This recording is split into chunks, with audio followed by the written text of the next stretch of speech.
Muslims, what does your Allah look like? I don't know. Is it male? No. Is it female? No. But of neither sex, but that Allah has control on the women on how you dress. And you're happy to He's the follow creator. that. He's the creator, that's why. But if that Allah doesn't sleep, doesn't eat, says he gives his food to Muslims so the Muslims don't starve, why is there so much famine in Muslim countries? Famine? Yes. Some of the Muslim countries are the richest countries in the world. Okay, all right, let me move on. Going back But to why do you Dharma. want to move on now? You make a point and then... I'm trying to answer your question. Some of the Muslim countries are the most advanced country. Malaysia, where you come from, you're from Malaysia, right? Yeah. Do you think Malaysia is advanced? Not because of Muslims, Why? because the Chinese and Indians work harder. Advancement is attributed to something else.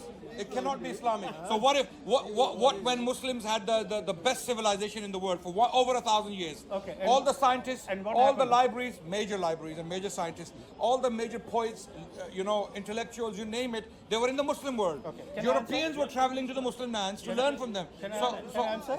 Was that because of Islam or? Can I answer? Yeah. You're talking about the golden age of Islam. So you know about it. Baghdad, yeah? Yeah, so you know about it. 750 Not only Baghdad, all over the Muslim world. No. The golden age, the academic learning was based around Baghdad, North Africa, Caliphate, Iberian Peninsula, Yes. Andalus. Okay. I'm glad you know about this. No, wait. Yeah. 758, 778 to 1258. Yeah. 500 years. And Baghdad was destroyed by Mongols. Hulagu Khan. Yes. He came and burned the whole place down, killed everybody. Yeah. Since then, Yes. all right? Yes. How long ago? 900 years ago. That was nearly 650 years ago. No. 1258. Sorry, 750 years. Almost. 800 years, I said. Almost 800 years. Yeah. Okay. Now, in that 800 years, Jews, Christians, everybody has overtaken Muslim countries. No. Okay. No. Okay. Is that what you think? Okay. No, I I will give you my evidences, my reasons as to why I believe. You see, the Egyptian civilization was there long before Islam came. Yes. Yeah? Very advanced. The Persian civilization was there long before Islam came. Yes, I agree. Yes. Khorasan, long before Islam came, they were very advanced. Yes. India Yes. was very advanced. Yes. All right? Byzantinian, Yes. the Levant, Yes. all these countries, the Islam from Hejaz, was desert and Bedou tents. Yes. The only buildings that stood was in Najran, in Sana'a, in Aden. What is Aden, okay? I agree, These yes. are all parts of Yemen. Yes. In the Saudi area, there was nothing. There was no Saudi area. Exactly. That's my point. Yes. So what I is- agree. what is But Islamic progress? the point you're making is now something happened to the Arabs in the 7th century that changed them beyond recognition. Suddenly these Bedouins, these very underdeveloped, semi-barbarized or semi-civilized tribes of Arabia, they got hold of something and suddenly they became civilized, the most civilized people on the planet within a century. Something happened to them. Whether it was some injection, have you seen the Incredible Hulk, the movie? Yeah? Right? Something happens to the Hulk. Or Spider-Man runs into a cupboard and puts on his suit and he comes out and he's a superhero. And Superman, same thing, right? Something happened to these Arabs in the 7th century, and within a century they were the masters of land from China to Spain. Morocco, to Spain, the largest empire world had ever known. What happened is the question. And how did they carve? And wait. Let me. No. Yeah, you can ask. Yeah. What happened when these Arabs went as far as China and Spain? What happened? Did they massacre the populations? It's a very good question. Did they exploit and plunder the resources like the Americans and the colonial powers did in the past 3 centuries? They did. Okay, let's talk about it. I'm raising the questions myself so that you can address them, right? Did they decimate churches? Yes. Okay, the oldest churches in the world are in the Muslim lands today, even today. We are in the year 2018, in the month of May 27th, right? The oldest churches in the world are still in the Muslim lands. And they are in Iraq, they are in Syria, They after the war, of course, the war has devastated everything. Yeah, and in Egypt, some of the oldest churches are in Egypt, Coptic churches. Are they churches? Yes, they are churches.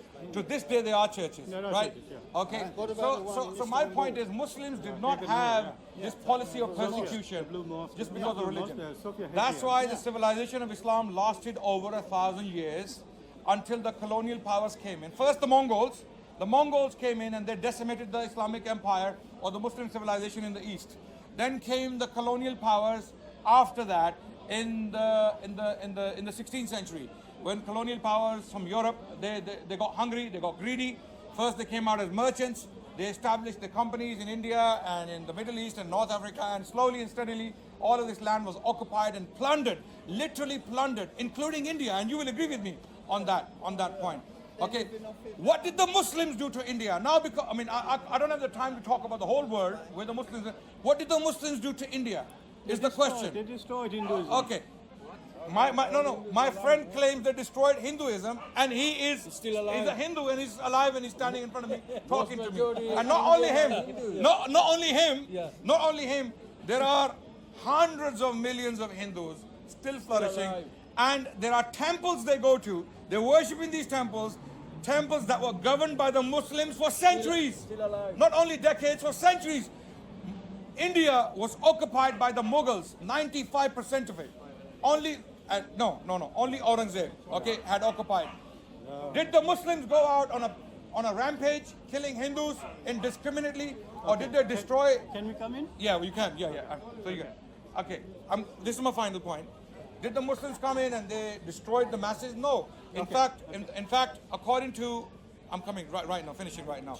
According to some modern scholars, people like Audrey Trush, and she has actually written a book on Aurangzeb. I invite you to read that book. Audrey something I have. Audrey Trush, Aurangzeb. Have you read her book Aurangzeb? Long time ago. No. It only came out in 2000. No, I have read a book on Aurangzeb, but I can't. No, it's not. The one by Audrey Trush is the most recent book on Aurangzeb. Read it and you will see all these accusations of temple desecrations are outrightly rejected by academics.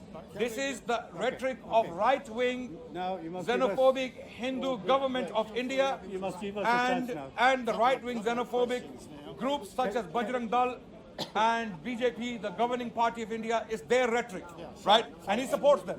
He supports them. Those who are dividing India on ethnic and religious lines.